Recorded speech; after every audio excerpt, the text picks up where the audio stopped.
નમસ્કાર વિદ્યાર્થી મિત્રો, સ્વાગત છે તમારું આજના એક નવા વિડીયોમાં। શિક્ષકોની ભરતી જે છે જૂન પહેલા કરવામાં આવી રહી છે, તો એના રિગાર્ડિંગ જે છે બહુ મોટા સમાચાર આવી રહ્યા છે।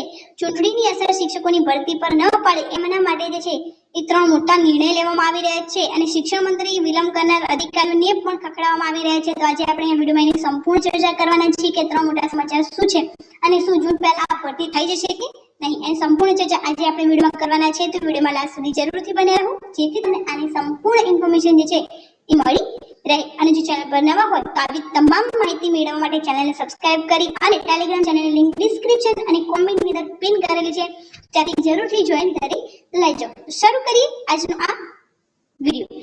શિક્ષકોની ભરતી અંગે 3 મોટા સમાચાર જે છે એ આવી ચૂક્યા છે।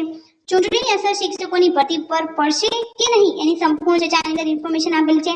શિક્ષક મંત્રીએ વિલંબ કરનાર અધિકારીને છે ખખડાવી દીધા છે। તો સૌથી પહેલા તમે જોઈ શકો છો કે શાળામાં શિક્ષકોની ભરતીને ચૂંટણીની અસર ન થાય તે માટે પંચે રજૂઆત કરવામાં આવી છે। શૈક્ષિક સંઘે આચાર સંહિતાના પગલે ભરતી પ્રક્રિયા અટકે નહીં તે માટે માંગ કરી છે।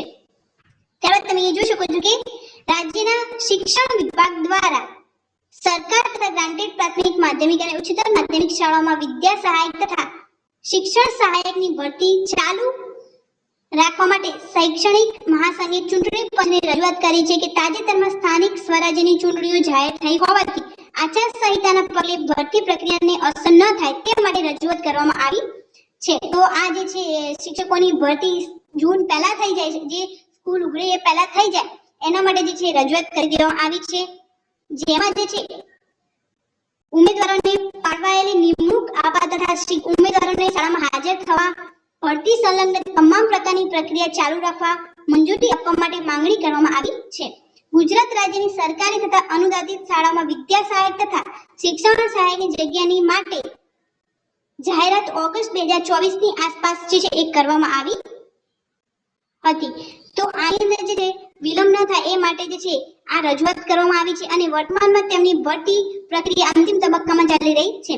હાલમાં સ્થાનિક સ્વરાજ્યની સંસ્થાની ચૂંટણી જાહેર થવાના કારણે ચૂંટણી આચાર સંહિતાના અમલમાં આવી છે। આ બાબતે લઈને ભરતી પ્રક્રિયામાં અસર થવાની શક્યતા જે છે એ વધારે રહી શકે છે।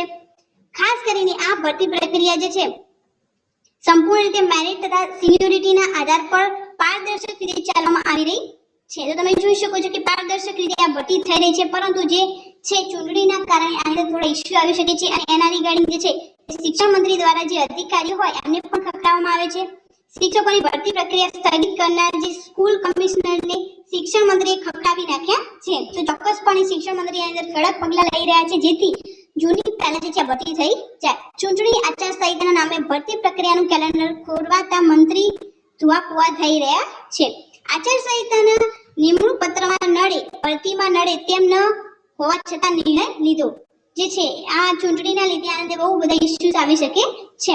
રાજ્ય સરકાર દ્વારા જુલાઈ 2024 માં રાજ્યની સરકારી ગ્રાન્ટેડ અને પ્રાથમિક માધ્યમિક ઉચ્ચતર માધ્યમિક શાળાઓમાં 24,700 શિક્ષકોની ભરતી જે છે એની બહાર પાડવામાં આવી હતી। આ પ્રક્રિયા નવેમ્બર 2024 સુધીમાં પૂર્ણ કરવાની જાહેરાત કરી હતી, પરંતુ હજુ સુધી થઈ નથી। આમ છતાં આ પ્રક્રિયા પૂર્ણ ન થતા રાજ્ય શિક્ષણ વિભાગે જૂન 2025 થી શરૂ થતા નવા શૈક્ષણિક સત્રમાં ભરતી પ્રક્રિયા પૂર્ણ કરવાનું આયોજન કર્યું હતું। ગ્રામ પંચાયતની ચૂંટણી જાહેર થતા સ્કૂલ ઓફ કમિશનર પીઆર રાણાએ રાજ્ય ચૂંટણી પંચ પત્ર લખીને ભરતીની મંજૂરી માંગીને ચાલુ ભરતી સ્થગિત કરી દીધી હતી। તો આમે સ્થગિત કરી હતી, જેના કારણે જે શિક્ષણ મંત્રી છે એ એમને ખખડાવી નાખ્યા છે કે કેમ આની સ્થગિત કરવામાં આવી છે। ચૂંટણી પંચ દ્વારા જે છે એ ચૂંટણીની જાહેરાત કરવામાં આવી છે, એના લીધે જે બધા ઇશ્યુઝ જે છે આવી રહ્યા છે, જેની જાણ શિક્ષણ મંત્રી ખૂબ જ નિર્ણય થતા તેમણે તાત્કાલિક ભરતી સમિતિની બેઠક બોલાવી હતી। આ બેઠકમાં ચૂંટણીની આચાર સંહિતા નિમણૂક પત્ર આપવામાં નડે છે, ભરતી પ્રક્રિયા શરૂ છે તેમાં નડતા નથી, છતાં તમે કેમ ભરતી સ્થગિત કરી તેવું કહીને સ્કૂલ ઓફ કમિશનર ભરતી સમિતિની સભ્યોની હાજરીમાં જ ખખડાવી નાખ્યા હતા।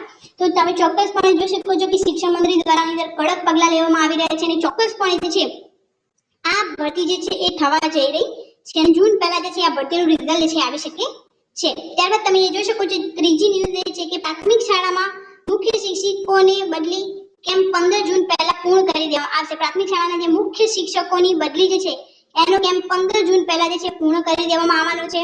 શિક્ષણ વિભાગ દ્વારા પ્રાથમિક શિક્ષણ નિયામકને બદલી કેમ્પની મંજૂરી જે છે આપી દેવામાં આવી છે.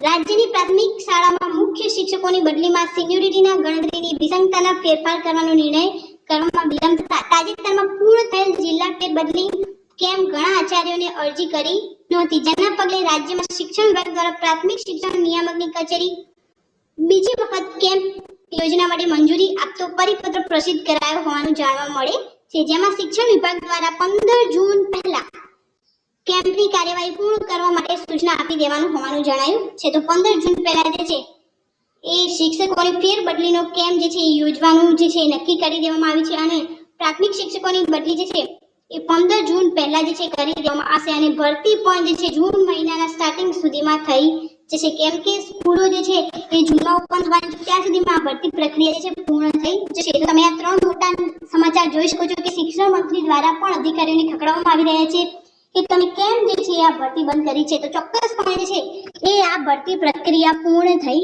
જશે. તો આ વિડીયોને વધુથી વધુ શેર કરો જેથી જે વિદ્યાર્થી મિત્રો જે છે એ શિક્ષકોની ભરતીની રાહ જોઈ રહ્યા છે એમને એને સંતોષ મળી રહે. Thank you so much for watching.